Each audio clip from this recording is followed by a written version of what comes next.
વિરામ બાદ આપનું સ્વાગત છે। અમદાવાદના રાંચરડા ગામ ખાતે તળાવ કિનારે શ્રી બાબા નીમ કરોલીના આશીર્વાદથી હનુમાન મંદિરનું લોકાર્પણ કરાયું છે।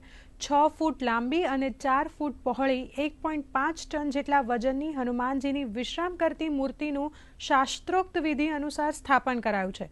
તો રાજસ્થાનના 25થી વધુ કારીગરો દ્વારા રાજસ્થાનના ગુલાબી પથ્થરનો ઉપયોગ કરી આ મંદિરનું નિર્માણ કરાયું છે।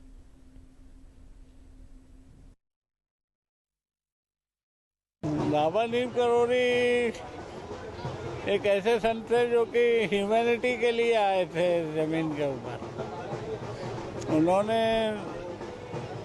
हमेशा मैनकाइंड के लिए 3 सूत्रों में काम किया: serve all, feed all and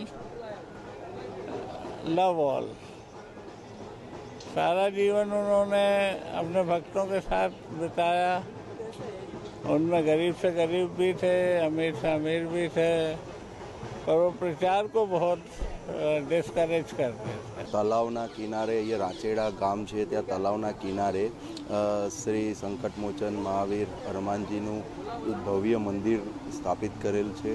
ત્યાં ભાવિ ભક્તો બહુ પહેલાંથી બી અહીંયા દશામાનું મંદિર બી છે, તો આવતા હતા, તો હવે વધારે બી પબ્લિક આવે છે। महाराज जी के आशीर्वाद से ही इस पूरे भव्य मंदिर का निर्माण किया गया है और आज ये सभी श्रद्धालुओं के लिए इसका उद्घाटन करके डॉक्टर साहब जो नीम करोली बाबा के पौत्र उनके हाथों से इसका उद्घाटन हुआ है और बाबा जी के आशीर्वाद से ये पूरा भव्य मंदिर का पूरा सब काम उन्होंने ऐसा बोला जाए, उन्होंने खुद ने खड़े रह के ही ये सिर्फ 4 महीने में ही इस मंदिर का पूरा निर्माण करवा दिया गया है।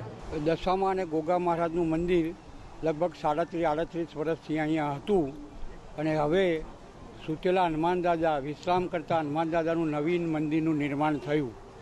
હવે આ જગ્યાની પ્રગતિ થોડી વધશે, ઘણી જરૂરિયાત છે પ્રગતિ કરવા માટે।